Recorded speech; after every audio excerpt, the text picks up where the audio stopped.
Okay, so recording this because there was an incident, race 2 of Suzuka, between NAS number 80 and race car number 19, um, into the Casio Triangle, which is the final chicane. I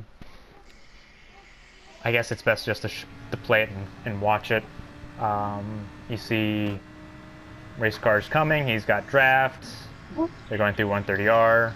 Idiot. Nas hits the brake in 130R. Race car does not. He does not have to. There's a little tag there before the 100-meter board. Race car makes it. Nas does not. And obviously this causes controversy because Nas gets damaged and has to pit. So let's look at this again slowly.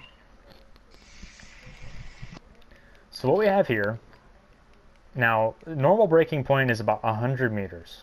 It's a 100-meter board, you'll see it.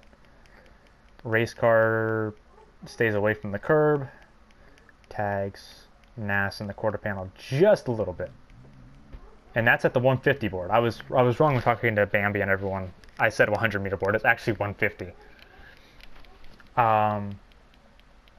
They go their own ways, but they're not in the braking zone yet.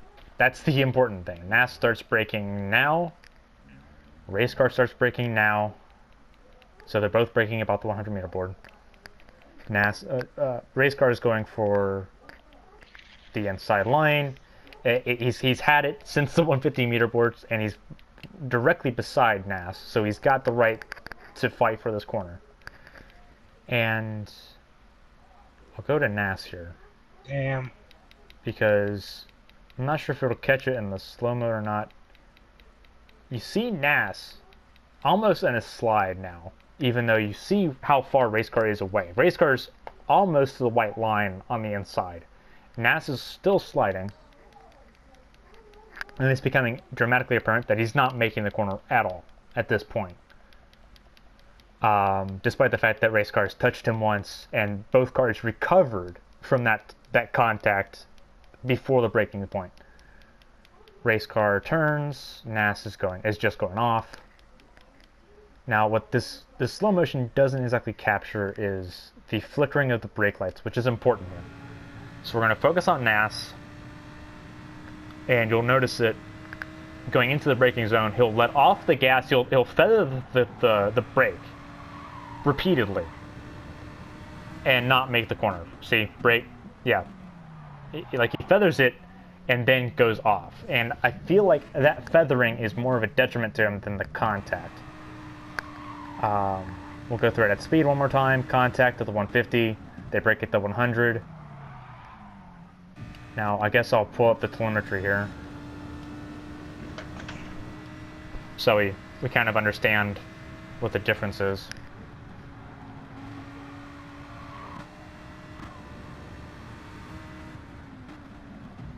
There's a slight speed boost, but that slight speed boost is like 2 miles an hour. It's not even dramatic enough to radically change the outcome. Because NAS is still the first one to brake. NAS brakes earlier, but he feathers the throttle. Well, he feathers the brake, whereas race car hits the brake, but he stays on the brake the entire time afterwards and makes the corner. So that's not penalizable. Race car gave him room after that contact. That contact arguably is not avoidable because race car's avoiding going off track at this point. And I'll show it from his perspective at speed. Because he's avoiding the curbing, which around Suzuka is pretty dangerous. He's made it known. He's avoiding the curbing. Slight contact doesn't cause damage, and that contact in and of itself does not force NAS to go wide, so that's not penalizable.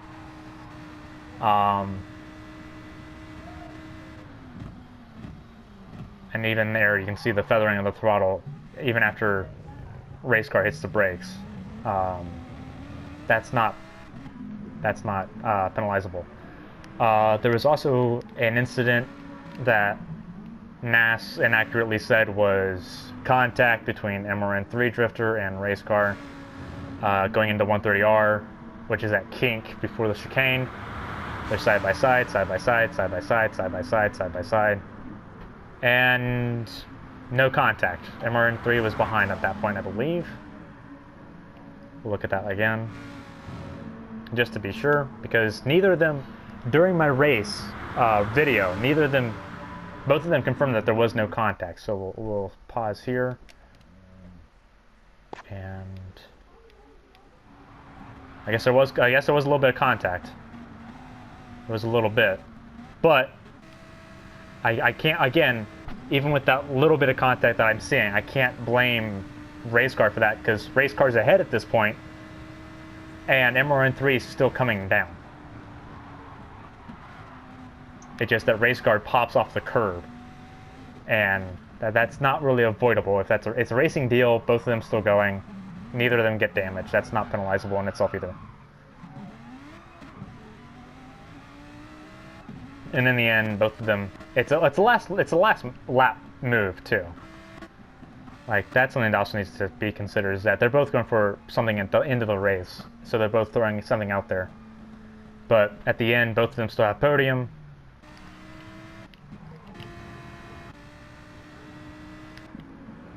So it looks like there was contact. Now, again, both of them said that there wasn't any during the race, so I don't know if it was just lag between them or not, but there is a little bit, but that's a racing incident. So no further action on that one either. I guess another one I'm going to look at is the one between myself and Weather. Now, me and Weather talked it over, and apparently it's not a big deal. I want to go over it just for peace of mind, for my sake. It was early on in the race.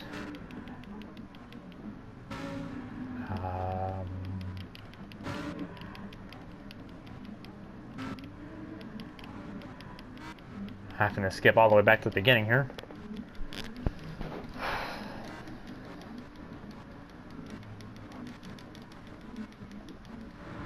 Okay, here we go.